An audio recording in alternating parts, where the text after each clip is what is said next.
శ్రీకాకుళం జిల్లా ఆముదాల వలసలో మాజీ స్పీకర్ తమ్మినేని సీతారాంను పోలీసులు అదుపులోకి తీసుకున్నారు. జిల్లాలో ఎరువుల కొరతపై నిరసన తెలిపేందుకు వెళ్తుండగా అదుపులోకి తీసుకుని కాసేపటి తర్వాత విడిచిపెట్టారు.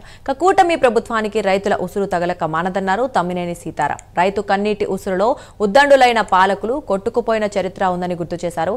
ఖరీఫ్ సీజన్ ప్రారంభమై 3 నెలలు గడిచిందని ఎరువులు కొరత కొట్టుకొచ్చినట్లు కనిపిస్తోందన్నారు. రైతాంగానికి ఎరువులు అందించకపోవడం దారుణమన్న ఆయన బహిరంగ మార్కెట్లో కూడా ఎరువుల కొరత సృష్టించారని ఫైర్ అయ్యారు. ఈ రోజు రైల్వే వ్యాగన్ వచ్చింది అని చూసి అక్కడైనా నిరసన తెలియజేస్తే జిల్లా యంత్రాంగం స్పందిస్తారని చెప్పి మేము ఎదురు చూశాం.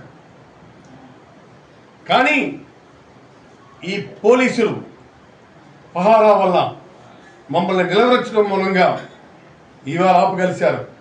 కానీ నేను చెప్పాను, ఇవాళ సిఐ గారికి కూడా చెప్పాను, మీరు కాదు కదా, మీరు ఇంతమంది వచ్చినా కూడా ఈసారి వచ్చే ఎరువుల్ని అడ్డడం ఎవరి తరం కాదని చెప్పాను.